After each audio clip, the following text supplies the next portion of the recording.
आपकी जैसे श्रद्धा भक्ति सर्किट पढ़िए कुछ भी पढ़िए, ठीक है। मुद्दा ये है कि क्वेश्चन बनना चाहिए सर्किट साइड से, इतना ही फर्क है। लेकिन नेटवर्क को हम लोग सर्किट बोलते हैं, इस वजह से इसको सर्किट थ्योरी या फिर सर्किट थ्योरी भी बोलते हैं। इस सब्जेक्ट का नाम एक और है, बहुत सारे अलग अलग लिखा लिखी है, इसमें आपको सर्किट थ्योरी भी देखने को मिलेगा। नेटवर्क थ्योरी बोले या सर्किट थ्योरी बोले एक ही बात है। अब क्या ये दोनों एग्जैक्टली सेम है? नेटवर्क और सर्किट थोड़ा सा डिफरेंस है। थोड़ा सा क्या डिफरेंस है वो आपको बता देता हूं। थोड़ा सा डिफरेंस ये है कि जो सर्किट है ये ऑलवेज क्लोज्ड पाथ होगा। क्या होगा?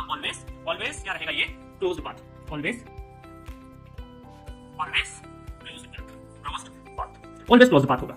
और जो नेटवर्क है, नेटवर्क क्या है? क्लोज पाथ हो भी सकता है और क्लोज पाथ नहीं भी हो सकता है। तो क्या हम ये बोल सकते हैं नेटवर्क के लिए may or may not be closed path, may or may not be closed path, closed, ठीक है। अब देखिए अगर तरीके से सबसे पहले हमें सर्किट लिखना समझा दीजिए। तो कोई पूछे से इंटरव्यू करने में इस तरीके से पूछने का ट्राई कर सकते हैं। आप क्या बोलेंगे? सिर्फ इतना बोलना है आपको, it is the interconnection of electrical elements. क्या बोलेंगे आप? ये इलेक्ट्रिकल एलिमेंट्स का इंटरकनेक्शन होता है, ठीक है। जैसे एग्जांपल आपको बताता हूं, इस तरह का एग्जांपल समझ लीजिए कि यहां पर एक बैटरी है और ये लैंप है और यहां पर ये दो वायर्स हम लोगों ने पॉजिटिव बैटरी, ठीक है, पॉजिटिव टर्मिनल और नेगेटिव टर्मिनल हम लोगों ने क्या कर दिया है? दो वायर्स को कनेक्ट कर दिया है और यहां से हमारा क्या हो रहा है? ये पोटेंशियल, ये हमें क्या देगा? Voltage, battery is the form of voltage हम ये बोल सकते हैं। और करंट इन वायर के थ्रू क्या जाएगा? करंट पास होगा, ये लैंप क्या करेगा? ग्लो करने लगेगा। तो ये एक हमने एग्जांपल लिया है, या सिंपल इलेक्ट्रिकल सर्किट का एग्जांपल लिया है। अब करंट क्या होगा? वोल्टेज क्या होगा? सबके सामने पढ़ा हुआ है ना, हर चीज आपको पढ़ा हुआ है यहां पे। तो ये सिंपल एक एग्जांपल है। ऐसे बहुत सारे एग्जांपल्स हम लोग ले सकते हैं इलेक्ट्रिकल सर्किट के। बहुत सारे एग्जांपल्स आपके घर में बहुत सारे इलेक्ट्रिकल सर्किट के जिसमें वोल्टेज और एक लोड लगा है, इसके बीच में आप लोग क्या कर रहे हैं? कहीं ना वायर जोड़ रहे हैं। अभी जैसे वायर होगा तो इसका रेजिस्टेंस भी होगा, ठीक है, हो सकता है इसका इंडक्टर भी होगा। तो हमारे जितने भी पैरामीटर्स होते हैं वो क्या है? रेजिस्टेंस, आर, एल, सी, ये सारे एलिमेंट्स हैं। इनका जो इंटरकनेक्शन है, वोल्टेज, करंट, इन सब का इंटरकनेक्शन है, इसको हम क्या बोलते हैं? इलेक्ट्रिकल सर्किट बोलते हैं। तो सिंपली इलेक्ट्रिकल सर्किट क्या है? It is an interconnection of electrical element, ठीक है। तो ये छोटा सा आपको फर्क जानना है कि नेटवर्क और सर्किट में क्या अंतर है। क्लोज पाथ और क्लोज पाथ नहीं वाला छोटा सा फाइन मार्जिन है, वो अलग चीज है।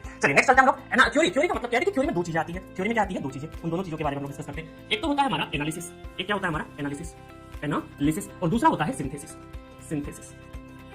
एनालिसिस और सिंथेसिस। थ्योरी का मतलब क्या है? एनालिसिस और सिंथेसिस, दो पोर्शन में इसको समझते हैं। एनालिसिस का मतलब क्या है? सबसे पहले एनालिसिस का मतलब समझते हैं। तो ये जो है हमारा एनालिसिस का जो मतलब है वो ये है कि सपोज करिए आपको एक सर्किट अवेलेबल है, एक इलेक्ट्रिकल सर्किट क्या है आपको गिवन है ना, इलेक्ट्रिकल सर्किट गिवन है और उसमें आपको क्या दे रखा है? इनपुट गिवन है। इनपुट भी क्या है? आपका नोन है। इसको हम लोग इनपुट भी बोल सकते हैं या फिर एक्साइटेशन भी बोल सकते हैं। एक्साइटेशन, ठीक है, इसको हम लोग क्या बोल सकते हैं? एक्साइटेशन भी बोल सकते हैं। एक्साइटेशन, इनपुट या फिर एक्साइटेशन। इसका मतलब आपके पास एक सर्किट गिवन है जिसमें इनपुट गिवन है और हमें क्या निकालना है? हमें आउटपुट पता करना है। हमें क्या पता करना है? आउटपुट पता करना है। आउटपुट बोल सकते हैं या फिर इसको हम एक और चीज बोल सकते हैं, रिस्पांस भी बोल सकते हैं। तो ये एक्साइटेशन, रिस्पांस, ये सब आप कंट्रोल सिस्टम में, सिग्नल सिस्टम में पढ़ोगे। हमारी भाषा जो है वो इनपुट और आउटपुट की है, एक्साइटेशन, और हम ये बोल सकते हैं इसको बोलते हैं रिस्पांस, ठीक है, रिस्पांस। तो यहाँ पर एनालिसिस का मतलब आपको सर्किट गिवन रहेगा, इनपुट गिवन रहेगा और आपको क्या फाइंड आउट करना रहेगा? आपको फाइंड आउट करना रहेगा आउटपुट या फिर रिस्पांस फाइंड करना रहेगा। अब आउटपुट में क्या हो सकता है? आउटपुट में हो सकता है आपको वोल्टेज फाइंड आउट करना पड़े, करंट फाइंड आउट करना पड़े, पावर फाइंड आउट करना पड़े, है ना। मेजॉरिटी ऑफ टाइम पे हमें वोल्टेज, करंट या फिर पावर ही किसी एलिमेंट के, इस सर्किट में कोई भी एलिमेंट होगा उसके क्रॉस में करंट, वोल्टेज या पावर फाइंड आउट करना रहेगा। तो ये चीज क्या है? आपके एनालिसिस के अंदर आती है। अब बात करें हम लोग सिंथेसिस की, तो सिंथेसिस में थोड़ा सा क्या होगा? डिफरेंस है। थोड़ा सा क्या डिफरेंस है? सिंथेसिस में ये डिफरेंस है कि हमें यहाँ पर इनपुट और आउटपुट दोनों के दोनों क्या रहेंगे? नोन रहेंगे। दोनों के दोनों क्या रहेंगे? इनपुट और आउटपुट दोनों के दोनों आपको पता रहेंगे। आपको क्या करना है? आपको ये सर्किट को डिजाइन करना है। इस सर्किट को क्या करना है? आपको